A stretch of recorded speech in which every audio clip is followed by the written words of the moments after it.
If these masterpieces were built centuries ago, would they be possible today? For the late King Hussein and his successor, King Abdullah II, for whom the restoration of the Al-Aqsa minbar was so important, the answer appeared to be no. For more than 20 years, they had searched for someone able to produce workable designs. No one, even with the help of the most sophisticated computers, could crack Nur al-Din's complex minbar code.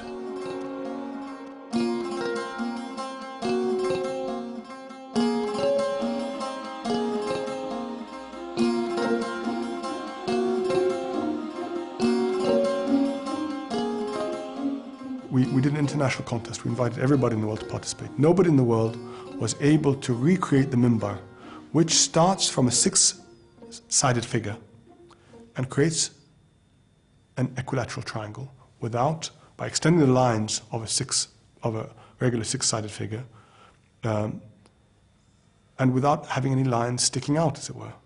Now, nobody could do that. The schools in Oman and London had begun the process of training new designers, but the creation of master craftsmen is a lengthy business. Meanwhile, the Hashemite royal family continued their search. As they were doing so, a young engineer turned architect was pursuing a quest of his own. Minwa al-Mahid now lives with his wife and children in Oman. But Minwa's roots are in the deserts of Saudi Arabia, where he had been born into an old-established Bedouin family. Despite his successful career, he found himself, as time went by, increasingly drawn to the traditions of his forebears.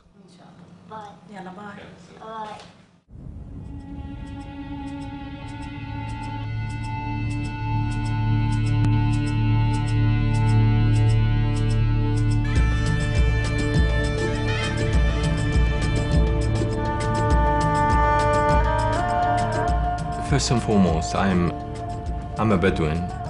I've studied everywhere in the West, and I was exposed to all the modern life and things.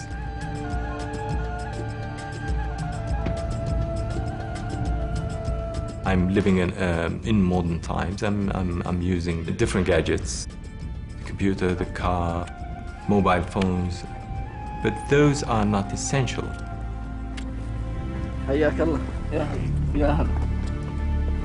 Life is about the essentials.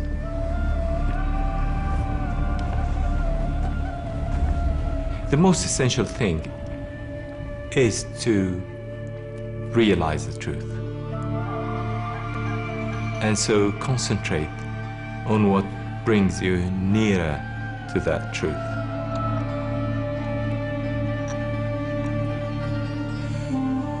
I am a religious man. In the sense, it's a part of finding the truth, finding the origin of things. And in that sense, I am a religious man.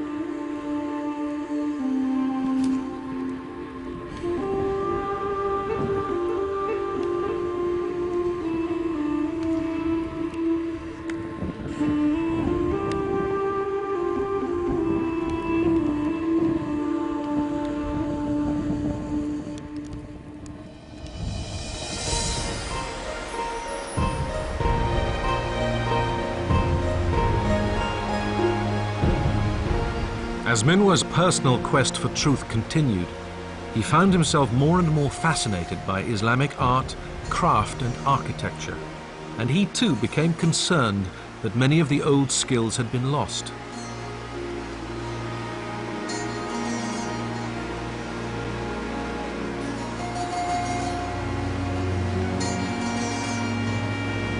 He began a process that continues to this day, traveling in the Middle East, observing and recording traditional craftsmen at work, ensuring that their skills would not vanish in a world increasingly dedicated to modern technology. But studying craftsmanship alone was not enough. Minwa became interested in the ideas that lay beneath what he was seeing. At that period of time, I was reading metaphysics, philosophy, and everything. So I really was looking deeper and deeper into things, and I wanted something that translates all those higher ideas, and those ideas that are universal.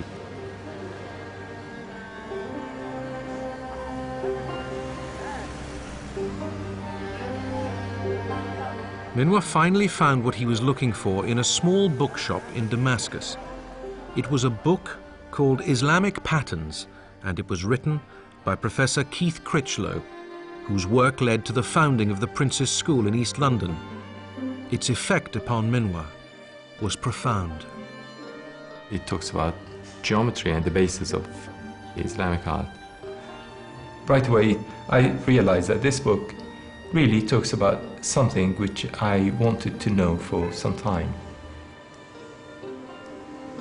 Minwar used Keith Critchlow's erudite book to teach himself the principles and techniques of sacred geometry.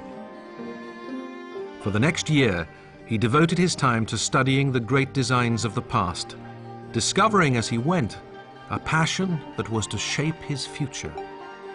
So when, after many dedicated years of searching, King Hussein of Jordan declared an international competition to find a design for the new minbar, Minwar al-Mahid was more than ready for the challenge. He applied. If it wasn't that I found his book a year before that, and I had a year of practicing how these things would be done and realizing how these things could be done, it was no way that I would enter the competition, and no way that I would know how to do it in the first place. So I wouldn't embarrass myself. But thanks to Keith, I wasn't embarrassed. I did it.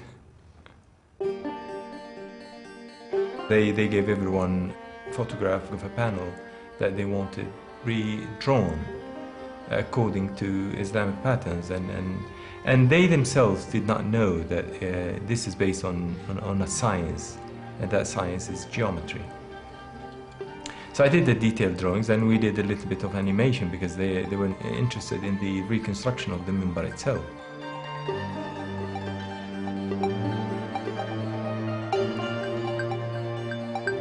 Minwar's geometry skills were more than enough for him to produce those first designs. But he knew little about the construction of the ancient minbars, and he needed to know more.